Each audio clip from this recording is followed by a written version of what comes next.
भिस्तबाग महाल ते भिस्तबाग चौक या मार्गावर महायुतीचे उमेदवार आमदार संग्राम जगताप यांचे औक्षण व फुलांचा वर्षाव करून ठिकठिकाणी आमदार संग्राम जगताप यांना वीणा व घुंगडी देऊन वारकरी संप्रदायाच्या पद्धतीने सत्कार करण्यात आला।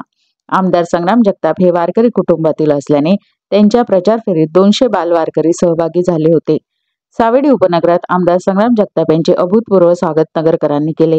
यावेळी आमदार संग्राम जगताप यांना टाळ व मृदुंग वाजविण्याचा मोह आवरला नाही। आमदार संग्राम जगताप भक्तिमय वातावरणात लीन होऊन गेले। बालवारकरी प्रचार फेरीचे मुख्य आकर्षण ठरले। भिस्तबाग महाल येथे आमदार संग्राम जगताप यांच्या प्रचार फेरीचा शुभारंभ करण्यात आला। यावेळी विजयाचा डंका वाजणार, हेट्रिक करणार हा बॅनर झळकला। या प्रचार फेरीत बालवारकरी मोठ्या संख्येने सहभागी झाले होते। मोठ्या जल्लोषात आमदार संग्राम जगताप यांचे स्वागत करण्यात आले। या प्रसंगी सावेडी, भिस्तबाग, पाईपलाईन रोड, बोल्लेगाव, नागापूर येथील ज्येष्ठ नागरिक, महिला, तरुण वर्ग मोठ्या संख्येने सहभागी झाला होता। या प्रचार फेरीला प्रभाग क्रमांक 1 मधील नागरिकांनी सहभाग नोंदविला।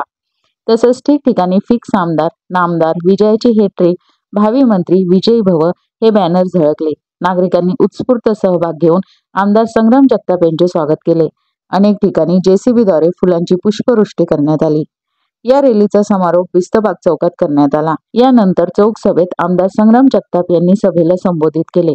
या प्रसंगी राष्ट्रवादी काँग्रेस, भारतीय जनता पार्टी, शिवसेना, शिंदे गट, मित्र पक्षातील सर्व पदाधिकारी व कार्यकर्ते मोठ्या संख्येने उपस्थित होते। भिस्तबाग महाल, गजराज फॅक्टरी, जगदंबा गारमेंट, पुण्यश्लोक अहिल्यादेवी होळकर चौक या मुख्य रस्त्यावरून भिस्तबाग येथे प्रचार फेरीचा समारोप करण्यात आला।